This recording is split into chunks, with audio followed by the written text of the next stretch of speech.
IVM। नमस्ते दोस्तों, मेरा नाम है अनुपम गुप्ता। मैं हूं आपका होस्ट और स्वागत है आपका, क्योंकि इस पॉडकास्ट का नाम है आपका पैसा वैसा। ये हमारा दूसरा एपिसोड है इंश्योरेंस के टॉपिक पर। हमारे expert guest Mahavir Chopra, founder of बेशक.org, और आज हम बात करेंगे इंश्योरेंस से जुड़े सवालों की। तो सुनते रहिए आपका पैसा वैसा विद महावीर चोपड़ा और बेशक। हम लौटेंगे इस छोटे से ब्रेक के बाद। Hello, everybody. Welcome to another great week on the IVM Podcast Network. If you're not following us on social media, please do. We're IVM Podcast on Twitter, Facebook, and Instagram. We'd like to thank our sponsors on the network this week, Cred, Ciet, thewholetruthfoods.com, and PayPal. We really do appreciate the support. On Cyrus Says, we discussed quite a bit about the local assembly elections this month. Vasanti Hariprakash was there to talk about the West Bengal elections, and then we also spoke to Pradeep Gupta, a psephologist and author. He's the chairman and MD of Access My India.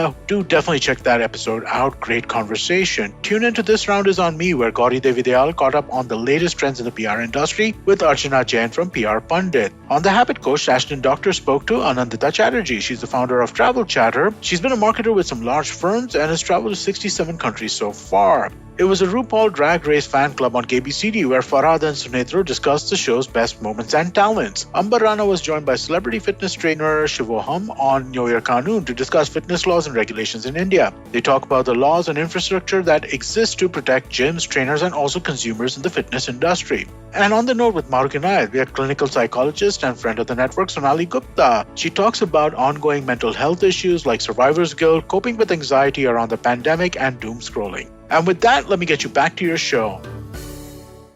Mahavir, अभी मुझे ये बताइए कि मैं जो हर साल मेरी स्वास्थ्य बीमा, मेरा हेल्थ इंश्योरेंस, मेरा मेडिक्लेम, चाहे इसका जो भी हम इसे बुलाएं, इसका जो प्रीमियम है ये बढ़ता ही जाता है। कभी ना कभी कुछ ना कुछ रीजन होते रहता है। तो वो मेरा पहला सवाल था, और उससे जुड़ा हुआ सवाल ये कि ये जो हमारा पिछला 1 साल गया है जहाँ कोरोना वायरस हुआ था, और उसकी वजह से मेरे ख्याल से प्रीमियम से भी काफी बदलाव आया था। तो हमारे लिसनर्स को ये जो एक पूरा समझा सकते हैं कि ये प्रीमियम जब इंक्रीज होता है सालाना, हर साल के बाद प्रीमियम इंक्रीज होते जाता है, या कोरोना की वजह से इंक्रीज हुआ था, तो इसका प्रोसेस, एक्सप्लेनेशन, लॉजिक, जो भी आप इसे बोलिए, ये क्या है? राइट। तो सबसे इम्पोर्टेंट चीज जो है इसमें समझना है कि आप पहले ये सोचिए कि 5 साल पहले अगर आप हॉस्पिटल में कोई भी टाइप का एडमिशन करते या तो आपकी सर्जरी होती, तो उसका कॉस्ट और अभी के कॉस्ट में डिफरेंस आया है या नहीं आया, राइट? लाइक फॉर एग्जांपल, अगर किसी ने बाईपास 2015 में करवाया और किसी ने बाईपास 2020 में करवाया, तो कॉस्ट बढ़ा है कि नहीं बढ़ा है, राइट? तो अगर आप वो देखेंगे तो उसमें आपको पता चलेगा कि कॉस्ट बहुत सिग्निफिकेंटली बढ़ा है, राइट? जिसको हम हेल्थ केयर इन्फ्लेशन बोलते हैं। ये जो केस है, इसके कारण इंश्योरेंस कंपनी जो आपकी क्लेम्स को पास कर रही है या आपको जो हॉस्पिटलाइजेशन एक्सपेंसेस को कवर कर रही है, उनको ये एक्सपेंसेस पे करने, उनके खर्चे बढ़ रहे हैं के कारण भी उनको इंश्योरेंस प्रीमियम बढ़ाना पड़ता है। तो आप जो बोल रहे हैं अनुपम कि प्रीमियम सालाना बढ़ रहे हैं, या जब भी मैं चेक करता हूँ तो लास्ट ईयर का प्रीमियम से इस साल का प्रीमियम बढ़ रहा है, उसका एक मेजर रीजन जो है वो इन्फ्लेशन है। हेल्थ केयर इन्फ्लेशन बहुत फास्ट बढ़ रहा है, राइट? ऑलमोस्ट कुछ रिपोर्ट्स के हिसाब से डबल डिजिट में बढ़ रहा है, राइट? जिससे मतलब नॉर्मल जो अपना एक्सपेंसेस का इन्फ्लेशन है उससे बहुत ज्यादा रेट पे हेल्थ केयर इन्फ्लेशन बढ़ रहा है, राइट? दैट वो बहुत बड़ा रीजन है, ये होने का रीजन है। दूसरा रीजन है कि आप जो नॉर्मल हेल्थ इंश्योरेंस के रूल्स के हिसाब से आपका प्रीमियम बढ़ रहा है, विच इज बेसिकली कि आपका जो एज है वो एक एज ब्रैकेट से दूसरे एज ब्रैकेट में चले गया। तो सपोज आप 35 के एज ब्रैकेट में थे, तो 31 to 35 का आपको प्रीमियम लग रहा था। अभी आपको 36 to 40 के टाइम पे इंश्योरेंस कंपनी का प्रीमियम अलग होता है, उनका ग्रिड अलग होता है, तो आप वो ग्रिड में चले गए, उसकी वजह से भी प्रीमियम बढ़ता है, राइट? तो ये इंश्योरेंस कंपनी के रूल्स के हिसाब से आपका प्रीमियम बढ़ सकता है, राइट? थर्ड जो रीजन है वो इस साल का जो आपने बोला, पैंडेमिक का एक एक्सेप्शनल सिचुएशन जो क्रिएट हो गई थी इस साल में, वो है इंश्योरेंस कंपनीज के बारे में। अगर आप इंश्योरेंस कंपनीज के साइड से आप सोचो तो इंश्योरेंस कंपनीज ने सोचा नहीं होगा कि पैंडेमिक होगा, अपन ने किसी ने भी नहीं सोचा था कि पहले पैंडेमिक आएगा, और ये 1 in 100 years का इवेंट है, राइट? ये ऐसा नहीं है कि आप उसको फैक्टर करते हो price. Government of India, IRDA ने बोला कि इंश्योरेंस कंपनीज को पैंडेमिक में हेल्थ इंश्योरेंस में कोविड-19 को कवर करना पड़ेगा, कोविड-19 के ट्रीटमेंट को कवर करना पड़ेगा। अब आप इंश्योरेंस कंपनी की साइड से सोचो तो वो प्रीमियम्स में उसको फैक्टर नहीं किया गया था, राइट? अब इंश्योरेंस कंपनीज का खर्चा बढ़ गया, वो भी एक कारण बनेगा। अब नहीं बना है तो आगे बनेगा, जिसकी वजह से हेल्थ इंश्योरेंस प्रीमियम्स बढ़ने का चांसेस है। इसके ऊपर जो सबसे इंपॉर्टेंट रीजन है इस साल का प्रीमियम बढ़ने का इज दैट IRDA ने पूरा हेल्थ इंश्योरेंस को काफी डायमेंशंस में रिवैम्प किया है ये साल में। ये बहुत अच्छा इनिशिएटिव था IRDA का, जिसमें IRDA ने कवरेज और स्कोप हेल्थ इंश्योरेंस का बढ़ा दिया। फॉर एग्जाम्पल, पहले हेल्थ इंश्योरेंस में जेनेटिक डिसऑर्डर्स जो होते थे वो कवर्ड नहीं थे। अभी ये साल से जो भी आपका पॉलिसी रिन्यू होगा उसमें जेनेटिक डिसऑर्डर्स कवर्ड होंगे, ओबेसिटी ट्रीटमेंट्स कवर्ड होंगे, रोबोटिक सर्जरीज कवर्ड होंगे। फॉर एग्जाम्पल, अगर आपको पता है ओरल केमोथेरेपी करके कुछ होता है जहां पे आप ओरली केमोथेरेपी होता है, वो पहले कवर्ड नहीं था, अभी कवर्ड होगा। तो ये सब को छोड़ के मेंटल इलनेस पहले कवर्ड नहीं था हेल्थ इंश्योरेंस में, अब mental illness is a part of health insurance. आपको अगर मेंटल इलनेस के कारण हेल्थ हॉस्पिटलाइजेशन करना पड़ा तो वो भी कवर होगा। तो ये जो स्कोप इंक्रीज हुआ है, इसके कारण भी इंश्योरेंस कंपनीज का प्रीमियम काफी बढ़ा है। ये तीसरा रीजन है इंश्योरेंस प्रीमियम बढ़ने का। तो एज अ कस्टमर आपके लिए आपको ये सोचना है कि इंश्योरेंस प्रीमियम जो बढ़ा है वो किस कारण बढ़ा है। इंश्योरेंस कंपनी प्रॉफिट्स बना रही है इसलिए प्रीमियम बढ़ा है, या इंश्योरेंस कंपनी का जो एनवायरनमेंट है या जो इकोसिस्टम है कि हॉस्पिटल क्या आप चार्ज कर रहा है, या IRDA ने स्कोप बढ़ा दिया, या पैंडेमिक है इसके कारण बढ़ा है, राइट? तो ये रीजंस के बगैर अगर प्रीमियम बढ़ा है तो आपको कंटिन्यू करना चाहिए हेल्थ इंश्योरेंस, बिकॉज इससे आपका कवर बढ़ गया है। आपको पैंडेमिक के टाइम पे हेल्थ इंश्योरेंस का कवर मिला है, आपका हॉस्पिटल का खर्चा बढ़ गया फिर भी इंश्योरेंस कंपनी आपको पॉलिसी दे रही है, तो आपको जो हायर प्रीमियम पे कर रहा है उसका आपको हायर वैल्यू भी मिल रही है। इसलिए मेरा सजेशन हमेशा ये रहा है कि even if premiums are increasing, अगर आप प्रीमियम बढ़ भी रहे, आपकी वैल्यू भी बढ़ रही है, इसलिए आपको इंश्योरेंस कंटिन्यू करते रहना चाहिए। इसमें दो चीजें हमारी, पहला तो समझिए Right. मुझे हर साल नो क्लेम बोनस भी तो मिलता है। समझिए अगर मेरा हॉस्पिटलाइजेशन नहीं हुआ या जो भी हुआ और मैंने क्लेम नहीं किया एक साल में, तो मुझे ये सोच के थोड़ी हैरानी तो रही कि नो क्लेम बोनस तो कुछ मेरे ख्याल से 20-25% होता है, तो उसको कंसिडर करने के बाद भी अगर प्रीमियम बढ़ रहा है तो काफी तगड़ा पड़ा ना फिर तो। नहीं, तो नो क्लेम बोनस जो होता है वो प्रीमियम कम नहीं करता है, वो आपका कवर बढ़ाता है, राइट? तो अगर आपका कवर बढ़ रहा है तो वो तो ऐसे आप देखेंगे तो उल्टा देख सकते हैं आप। अगर मैं मेरी नजरों से देखेंगे तो आप ये देखिए कि आप जो नो क्लेम बोनस है वो तो और आपका कवर को बढ़ा रहा है हर साल, राइट? कार इंश्योरेंस में ऐसा होता है कि कार इंश्योरेंस में आपका प्रीमियम कम होता है जैसे जैसे आप क्लेम नहीं करते। हेल्थ इंश्योरेंस में आपका प्रीमियम कम नहीं होता है, आपका कवर बढ़ते जाता है हर साल। तो आप जब ये देख रहे हैं तो आपका हर साल जब आप क्लेम नहीं कर रहे हैं तो कवर बढ़ रहा है और प्रीमियम्स भी बढ़ रहा है बिकॉज ऑफ जो रीजंस हमने अभी बात किए। दोस्तों मेरी ये विशेष है, ख्वाहिश है कि अगर आपका इनकम भी उतना बढ़ रहा होगा तो आप वो प्रीमियम का जो इंक्रीमेंट है हर साल जिससे वो बढ़ता है वो आपके लिए इतना ज्यादा नहीं होना चाहिए। भाई अगला सवाल, मुझे एक चीज पे कंफ्यूजन होता है हमेशा कि मैं जहाँ काम कर रहा हूँ, जहाँ मेरी नौकरी है, वो एक हेल्थ इंश्योरेंस मुझे कंपनी दे रही है, ठीक है? राइट। अगर मुझे कंपनी ने इंश्योरेंस दे दिया तो मुझे और एक हेल्थ इंश्योरेंस खरीदने की जरूरत है क्या? राइट। ये क्वेश्चन डेफिनेटली सबके दिमाग में आता है जब वो स्टार्टिंग में लेट्स से नया जॉब अगर शुरू किया है, या अभी यंग है, फैमिली नहीं है, और आपको ये दिमाग में क्वेश्चन आता है कि मैं क्यों हेल्थ इंश्योरेंस खरीदूं जब मेरी कंपनी मुझे हेल्थ इंश्योरेंस दे रही है। तो मेरा आंसर इसका बहुत कनेक्टेड है टू जो मैंने बैंक रिलेटेड एक अपना डिस्कशन हुआ था उसका आंसर है, राइट? ये पहली बात, आप हेल्थ केयर एक्सपेंसेस किसके कवर कर रहे हो? आपके खुद के हेल्थ केयर एक्सपेंसेस कवर कर रहे हो। आपका हेल्थ इंश्योरेंस जो है वो किसके कंट्रोल में है? आपके कंट्रोल में नहीं है, एम्प्लॉयर के कंट्रोल में।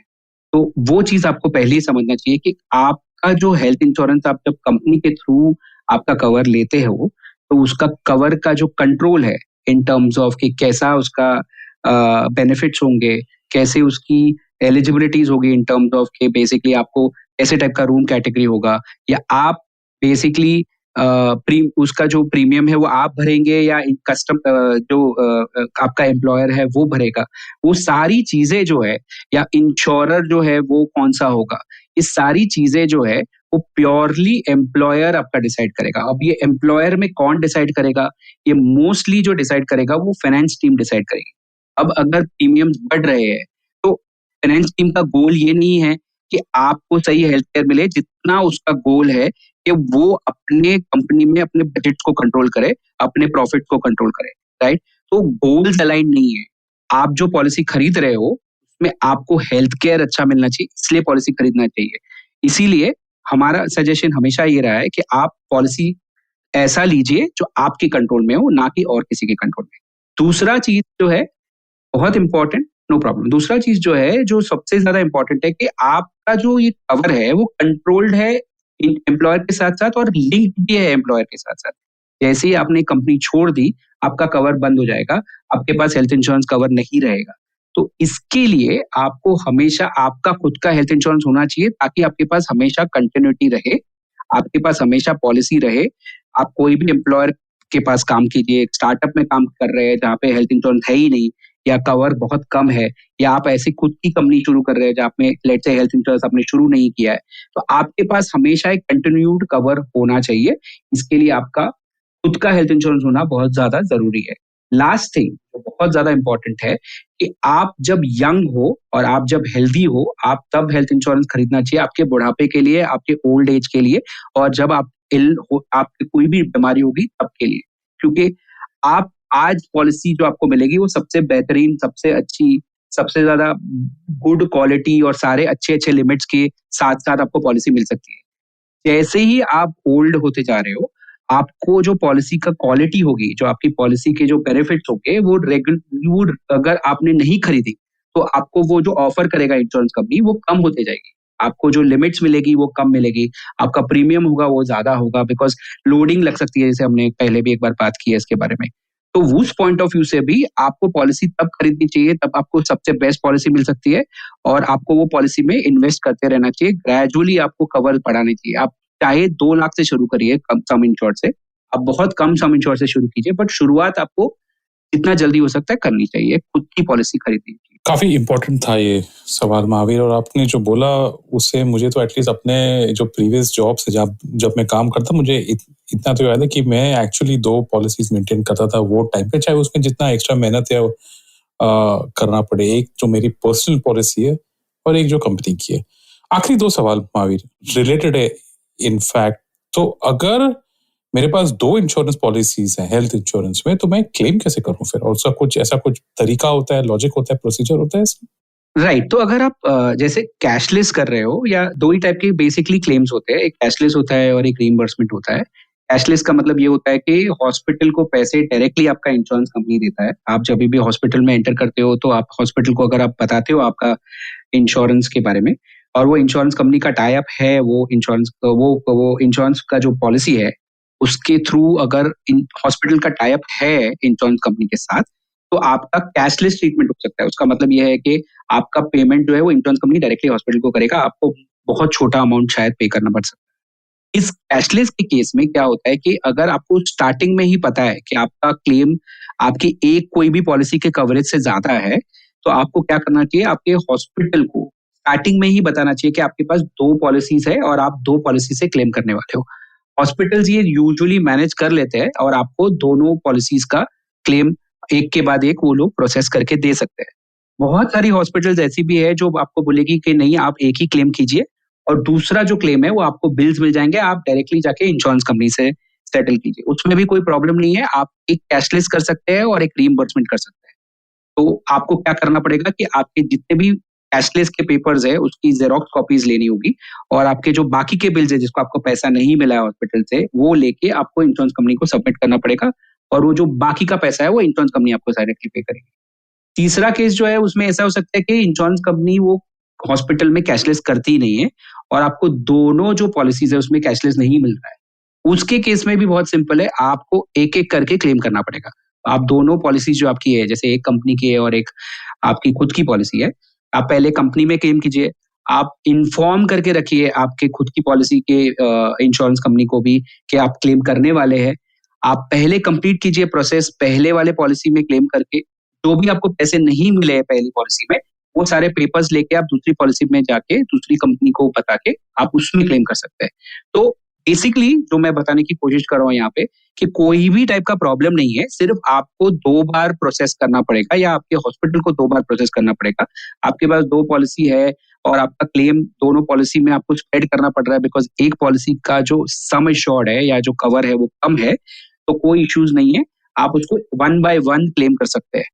और आखिरी सवाल महावीर, अपग्रेडिंग इंश्योरेंस, अगर मुझे मेरे इंश्योरेंस को अपग्रेड करना है तो उसका प्रोसीजर क्या है या आपके इसके बारे में विचार क्या है? राइट, तो मेरे हिसाब से एवरी फ्यू इयर्स आपको डेफिनेटली रिव्यू करते रहना चाहिए कि आपकी पॉलिसी का जो कवर है वो इनफ है कि नहीं है। आपका जो एज है अगर 40 के आसपास आ रहा है तो आपको इंश्योर करना चाहिए कि आप हेल्थ इंश्योरेंस ऐसे लेवल पे पहुंचा दे तो आपको 60, 65, 70 के एज में जो कवर चाहिएगा वो आप तभी से ले ले। यूजुअली मैं जो रेकमेंड करता हूँ इज के आपके पास एवरेज 15 लाख रुपए का कवर होना चाहिए पर पर्सन पर एडल्ट इन योर हाउस। तो अगर आपके पास लेट्स से 2 एडल्ट है तो आपको मिनिमम 30 लाख का कवर आपके पास होना चाहिए फॉर हेल्थ इंश्योरेंस। तो हम एक एक करके जाते हैं। हेल्थ इंश्योरेंस के बारे में अपग्रेड ऐसे है कि आप रिन्यूअल के टाइम पे जब भी आपका रिन्यूअल आ रहा है तभी आप इंश्योरेंस कंपनी जो आपकी एग्जिस्टिंग इंश्योरेंस कंपनी है उसको आप अप्लाई कर सकते हैं कि मुझे अपग्रेड करना है, और इंश्योरेंस कंपनी आपको बेसिकली नया एक कोटेशन देगी कि ओके आपका प्रीमियम एक्स था अभी x+y हो गया और आपको वो प्रीमियम पे करना है। आपके पास एक दूसरा बहुत ही इंटरेस्टिंग और स्मार्ट ऑप्शन है कि आप एक सुपर टॉपअप पॉलिसी खरीद सकते हैं। इस सुपर टॉपअप पॉलिसी का मतलब ये होता है कि वो एक एक्सटेंशन है आपकी एग्जिस्टिंग पॉलिसी में। आपने पहला एक पॉलिसी खरीद लिया है, उसके ऊपर आप एक एक्सटेंशन खरीद रहे हैं जो बहुत बहुत ही ज्यादा चीप दामों में मिलता है। फॉर एग्जाम्पल जैसे आप 10 लाख से 15 लाख आपकी पॉलिसी खरीद रहे हो, को अपग्रेड कर रहे हो, रेगुलर में लेट्स से आपको 10 लाख से 15 लाख के प्रीमियम में लेट्स से आपको 10,000 रुपया ज्यादा पे करना पड़ रहा है इंश्योरेंस कंपनी को। अपग्रेड में सुपर टॉपअप में ऐसा हो सकता है कि आपको शायद 2 या 3,000 रुपए पे करना पड़े। तो सुपर टॉपअप का ऑप्शन हमेशा इवेल्युएट करिए रिन्यूअल के टाइम पे, राइट। तो ये अपग्रेड है हेल्थ इंश्योरेंस का। टर्म इंश्योरेंस में अपग्रेड का कोई ऑप्शन नहीं होता। टर्म इंश्योरेंस में आपको एडिशनल पॉलिसी ही खरीदनी पड़ सकती है। तो आप हर आपके लाइफ इवेंट में लेट्स से आपने पॉलिसी खरीदी, आप जब फर्स्ट जॉब कर रहे हो और आपकी शादी हो रही है तब आपको एक बार रिव्यू करना चाहिए कि ओके आपका पॉलिसी का जो कवर था वो इनफ है अभी या नहीं है, और आपको अपग्रेड के लिए आपको नई पॉलिसी खरीदनी पड़ेगी। तो आपको अप्लाई करना पड़ेगा एक नई पॉलिसी के लिए। फिर आपको लेट्स से 2 साल के बाद अगर आपको किड हो गया, आप पेरेंट बन गए, तो आपको फिर से एक पॉलिसी खरीदनी पड़ेगी आपको उस टाइम पे अगर आपको अपग्रेड करना है तो टर्म इंश्योरेंस में बेसिकली अपग्रेड का ऑप्शन अवेलेबल नहीं है कि आप सेम इंश्योरेंस कंपनी में जाके बोल सकते हो जैसे हेल्थ इंश्योरेंस में होता है कि आप मुझे मेरा कवर बढ़ाना है। बट एक बहुत इंटरेस्टिंग चीज है जो आप कर सकते हो अगर आप यंग एज में पॉलिसी टर्म इंश्योरेंस खरीद रहे हो। लेट्स से आप 30-35 के एज में अगर आप टर्म इंश्योरेंस खरीद रहे हो तो एक ऑप्शन है कॉल्ड इंक्रीजिंग कवर। ये इंक्रीजिंग कवर क्या है? इंक्रीजिंग कवर में आपका जो कवर है वो सिस्टमैटिकली हर साल इंक्रीज होते जाएगा। तो जैसे आप अगर 30 में शुरू कर रहे हैं और आप लेट्स से 1 करोड़ के कवर से शुरू कर रहे हैं, तो आप इंश्योरर को बोल सकते हो कि मेरा हर साल है ना आप 5% या 10% से मेरा कवर इंक्रीज करो, राइट। और वो जो इंक्रीज आप कर रहे हो उससे आपका रेगुलर सिस्टमैटिकली आपका कवर इंक्रीज होते जाएगा। तो आपको हर आपके लाइफ इवेंट में जैसे आपकी शादी हो गई, आपका प्रमोशन हो गया, आपने होम लोन खरीदा या आपके पेरेंट हो गए, आपको हर बार जाके नई नई पॉलिसी खरीदनी नहीं पड़ सकती। हमारे रिसर्च के हिसाब से ये चीपर भी पड़ता है। आपको increasing cover is cheaper and buying multiple policies at different times. आप हर बार अलग अलग पॉलिसी खरीदोगे तो वो ज्यादा महंगा होगा। आप अगर एक ही बार पॉलिसी खरीदोगे और इंक्रीजिंग कवर का ऑप्शन स्टार्टिंग में ही ले लोगे तो वो आपके लिए चीपर होगा और स्मार्टर भी होगा क्योंकि आपको मल्टीपल टाइम डॉक्यूमेंट सबमिट नहीं करने पड़ेंगे, मेडिकल टेस्ट नहीं। चलिए ठीक है। अभी जो टर्म इंश्योरेंस के जो आपने बोला था वो हम एक एपिसोड पे भी रखेंगे क्योंकि टर्म इंश्योरेंस या लाइफ इंश्योरेंस जैसे हम बोलते हैं उनके वो ऐसा टॉपिक है, उन पे ढेर सारे और सवाल है। बट ये एपिसोड के लिए आपका धन्यवाद, थैंक यू वेरी मच कि आपने हमारे लिसनर्स के क्वेश्चंस को सिंपल आंसर दिया और हमें हेल्प किया इस स्वास्थ्य बीमा, मेडिक्लेम, हेल्थ इंश्योरेंस ज्यादा समझने के लिए। दोस्तों अगर आपके पास और कोई सवाल है हेल्थ इंश्योरेंस पे, लाइफ इंश्योरेंस पे, तो हमें जरूर पूछिए। मेरा ट्विटर हैंडल है B50, मेरा ईमेल है anupam9gupta@gmail.com या आप IVM पॉडकास्ट की वेबसाइट पे आप जाके अपना सवाल पूछ सकते हैं और हम प्रयत्न करेंगे, वी विल ट्राई कि आपके सवालों का जवाब मिले आपको। महावीर, आपका ढेर सारा शुक्रिया हमारे लिसनर्स को हेल्प करने के लिए। Thank you Anupam for having me. कृपया ध्यान रखें, इस शो में होने वाली सारी बातें केवल सूचना देने के लिए हैं। इन्हें किसी भी तरह की आर्थिक सलाह समझना गलत है। किसी भी निवेश से पहले अपने आर्थिक सलाहकार की मदद जरूर लें। 2020 is a difficult year. A global pandemic, protests, elections, recessions. You get the picture. What we need is a space where we can have nuanced discussions about global affairs and foreign policy. That's where I come in.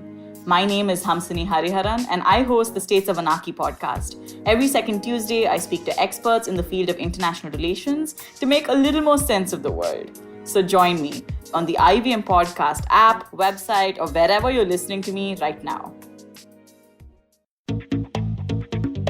We live in an age of disruption, of immense change in every aspect of work, life, and business. But is the old way of doing things truly dead? And are we ever going to stop saying the new normal? Join me, Varun Dugirala, on Advertising is Dead every Tuesday as I talk to entrepreneurs, leaders, creators, and change makers from across business, media, marketing, and beyond to dig a little deeper into how we got here, what we're doing now, and where we're headed. You can catch all the episodes of Advertising is Dead on the IBM Podcast website, app, or wherever you get your podcast from.